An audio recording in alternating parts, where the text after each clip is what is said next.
를 입게 하옵소서 하였나니 그때에 내가 왕의 술관원이 되었느니라. 아멘. 혹시 여러분은 주님을 처음 인격적으로 만난 날을 기억하십니까? 날짜를 정확히 기억하지는 못하더라도 그때의 장면과 분위기, 그 순간 느꼈던 감정은 잊혀지지 않을 것입니다. 누군가는 뜨겁게 눈물을 흘렸을 것이고 또 누군가는 마음속 깊이 설명할 수 없는 평안을 경험했을 것입니다. 또 누군가는 지금까지 자신이 살아온 길과는 전혀 다른 새로운 길이 열리는 듯한 깨달음을 받았을 것입니다. 저 역시도 그날이 아직도 생생히 기억이 남습니다. 바야흐로 1999년 봄에 제가 중학교 1학년이 되어서 처음 저희 청소년부 차양 집회에 참여했습니다. 전도사님의 설교가 그날 어떤 메시지였는지 솔직히 기억은 하나도 안 나는데요. 그런데 이상하게 찬양 시간에 부르던 한 곡만큼은 지금도 제 귀에 그대로 남아 있습니다. 주 사랑 나를 붙드시고 주 곁에 날 이끄소서. 아멘. 그 찬양을 계속해서 부르는데 정말 갑자기 설명할 수 없는 감정이 몰려왔습니다. 그냥 단순히 음악이 좋아서가 아니었습니다. 가사 하나하나가 제 마음 깊은 곳을 파고들었고 눈물이 주르륵 왈칵 쏟아졌습니다. 아, 주님이 나를 이렇게 사랑하시는구나. 주님의 사랑이 나를 정말로 붙들고 계시는구나. 그날 이후 제 마음속에는 큰 변화가 일어났습니다. 가장 첫 번째 변화는 주일이 그렇게 기다려졌습니다.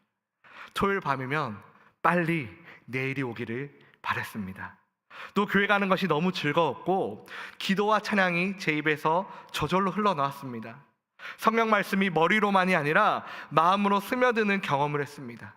돌이켜보면 그때가 제 인생에서 가장 순수하고 열정적인 믿음의 시절이었던 것 같습니다. 여러분도 아마 그런 첫사랑의 시절을 기억하실 것입니다. 그 시절의 신앙은 해야 해서가 아니라 누가 시켜서 억지로 기도한 것도 아니라 억지로 예배드린 것도 아니라 정말로 자연스럽게 기쁨으로 자발적으로 그렇게 했습니다. 그런데요, 시간이 지나면 지날수록 그 순수했던 그 신앙의 마음이, 그 열정이 점점 희미해질 때가 있다는 겁니다. 처음에는 저절로 나오던 그 기도가 어느새 기도에 나와야만 겨우 하는 기도로 변합니다. 기도의 중요성을 머리로는 잘 알지만 막상 시간을 내어 기도하는 것은 정말 쉽지 않습니다. 특히 혼자 있을 때 하나님 앞에 무릎을 꿇는 일이 쉬운 일이 아닙니다. 우리 한국교회 기도하면 가장 먼저 떠오르는 기도가 하는 장면이 무엇입니까? 바로 주야 하고 크게 부르짖는 통성기도 아니겠습니까? 그런데 혼자서 통성기도 하는 것이 쉽습니까? 어렵습니까? 쉽지 않습니다. 어렵습니다. 혼자 방에서 무릎 꿇고 그 기도를 하기가 쉽지가 않습니다. 기도의 자리로 나아가는 것 자체가 치열한 영적 전쟁이 됩니다. 그런데 기도는 신앙생활에서 선택이 아니라 필수입니다. 기도는 영적인 호흡이라는 말 많이 들어보셨을 텐데 호흡을 멈추면 생명이 유지되지 않듯이 기도가 멈추면 우리의 영혼도 점점 메말라갑니다. 신앙이 형식만 남고 마음은 식어버리게 되는 것이죠. 그래서 오늘 우리는 느헤미야의 기도를 통해서 하나님이 원하시는 기도의 모습은 무엇인지, 그리고 어떻게 무너진 우리의 신앙의 열정을 다시 한번 회복할 수 있는지를 살펴보려고 합니다. 오늘 본문에 등장하는 느헤미야는 페르시아 제국 아닥사스다 왕 시대에 수상성에서 근무하던 관원이었습니다. 그러던 어느 날 그의 형제 하나니와 몇몇 유다 사람들이 예루살렘으로부터 느헤미야를 찾아왔습니다. 오랜만에 만나게 된 느헤미야와 하나니의 일행은 반갑게 대화를 나눴습니다. 그때 느헤미야가 예루살렘이 멸망한 후에 포로로 잡혀오지 않고 예루살렘에 그대로 남아있는 동족 이스라엘 사람들의 그 형편이 어떠한지를 물었습니다. 그러자 하나니와 친구들이 예루살렘의 상황에 대해서 이렇게 오늘 설명했는데, 본문 3절 말씀 제가 읽어드리겠습니다. 그들이 내게 이르되 사로잡힘을 면하고 남아있는 자들이 그 지방 거기에서 큰 환난을 당하고 능욕을 받으며 예루살렘 성은 허물어지고 성문들은 불탔다 하는지라. 그 대답은 매우 충격적이었습니다. 예루살렘의 성벽이 완전히 무너졌고 성문이 불타 없어졌다는 겁니다. 성벽이 없다는 것은 단순히 건물이 허물어졌다는 의미가 아닙니다. 고대 사회에서 성벽은 도시의 생명줄과 같았습니다. 성벽이 없으면 외적의 침입을 막을 수가 없고 백성들은 매일 두려움 속에 살아야만 했습니다. 이 소식을 들은 느헤미야는 먹먹해져 오는 가슴을 참을 수가 없었습니다. 그는 몇 날 며칠을 슬피 울었습니다. 단순히 조금 눈물이 난 정도가 아니라 금식하며 하나님 앞에 통곡했습니다. 놀라운 점은 느헤미야가 이 비극을 하나님의 탓으로 돌리지 않았다는 겁니다. 많은 사람들은 고난이 찾아오면, 비극적인 상황이 오면 이렇게 말합니다. 하나님, 왜 나에게 이런 일이 일어나게 하십니까? 하나님, 도대체 저한테 왜 이러시는 겁니까? 그런데 오늘 느헤미야는 그렇지 않았습니다. 그는 이 모든 것이 이스라엘 백성이 하나님의 말씀을 버리고 하나님께 불순종했기 때문이라는 것을 인정했습니다. 그의 기도는 회개에서 시작되었습니다.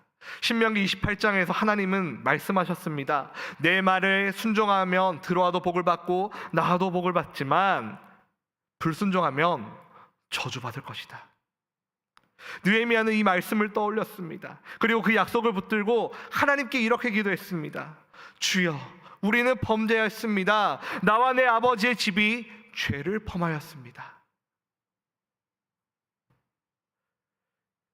오늘 느헤미야의 기도를 조금 더 구체적으로 살펴보면 크게 네 가지의 특징이 있습니다. 첫 번째는 하나님을 높이는 찬양으로 그 기도가 시작한다는 겁니다.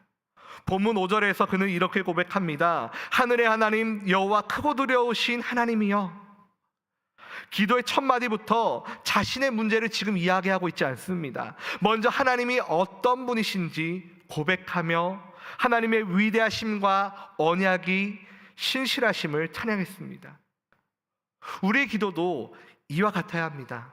하나님 앞에 내 문제를 먼저 털어놓기 전에 하나님을 바라보면서 하나님의 성품과 약속을 선포할 때 우리의 마음이 먼저 정리되고 우리의 믿음이 올바르게 세워지게 됩니다.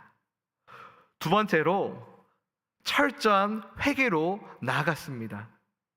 그는 이스라엘 백성이 죄를 지었습니다라고만 말하지 않았습니다. 나와 내 아버지 집이 죄를 범죄했습니다. 하나님 앞에 범죄했다라고 그렇게 고백했습니다. 지도자의 회개가 얼마나 중요한지를 보여주는 장면입니다. 회개 없는 기도는 자기 변명에 그치지 않습니다. 하지만 회개로 시작하는 기도는 하나님의 긍휼을 부르게 됩니다. 세 번째로 하나님의 말씀을 붙들었습니다. 느헤미야는 그냥 하나님께 이거 해주세요, 저거 해주세요, 하나님 도와주세요 한 게 아니라 모세를 통해 하나님께서 주신 그 율법의 약속을 그대로 들고 와서 인용하면서 기도했습니다. 하나님께서 너희가 나에게로 돌아오면 흩어진 자를 모으겠다라고 하신 그 말씀을, 하나님께서 모세를 통해 약속해 주셨던 그 말씀을 떠올리면서 하나님 앞에 기도한 것입니다. 말씀을 붙드는 기도는 단순한 개인의 바람이 아니라 약속을 근거로 한 믿음의 선포이기 때문입니다. 우리가 그 사실을 기억하면서 하나님 말씀을 붙들고 기도해야 될 줄로 믿습니다. 네 번째로 구체적인 도움을 간구했습니다. 느헤미야는 마지막으로 이렇게 기도했는데요. 주여 구하오니 귀를 기울이사 종의 기도와 주의 이름을 경외하기를 기뻐하는 종들의 기도를 들으시고 오늘 종이 형통하여 이 사람들 앞에서 은혜를 입게 하옵소서. 느헤미야는 지금 아닥사스다 왕에게 예루살렘 성벽 재건을 허락해 달라고 청해야 하는 상황에 있었습니다. 그러기 위해서 그는 하나님, 내가 이 민족, 우리 동족 이스라엘을 위해 일할 수 있도록 제 앞길을 좀 열어주십시오 라고 기도한 것입니다. 느헤미야의 이 기도는 그저 감정에 따라 기도한 것이 아니었습니다. 몇 날 며칠을 금식하며 결단하며 기도를 올려드렸습니다.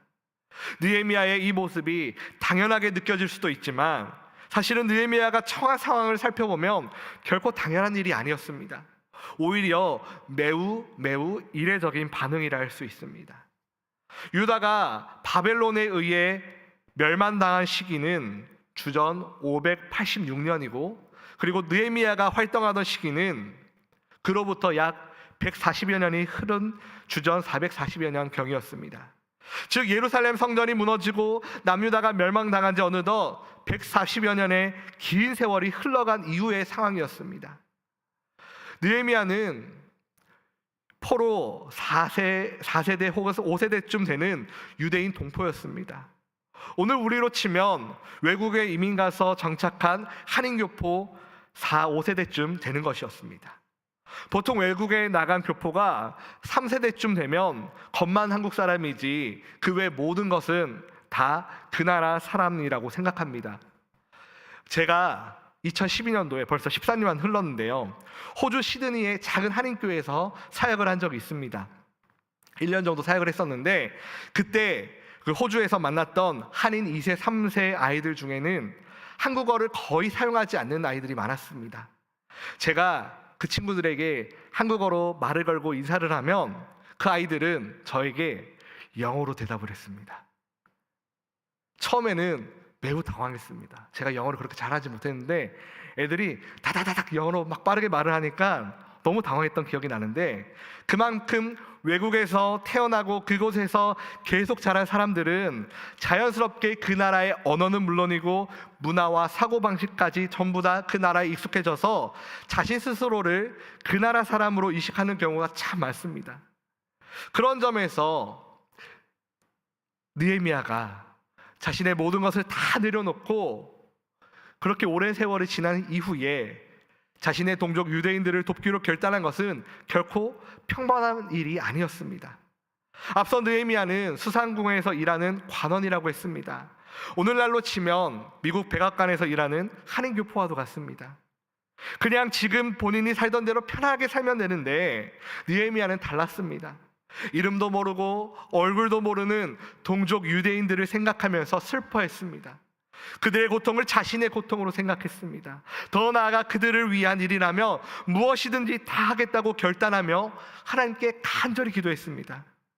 그렇게 그가 결단하고 하나님께 기도하자 하나님께서 응답해 주셨습니다. 본문 11절 맨 마지막에 이렇게 기록되어 있습니다.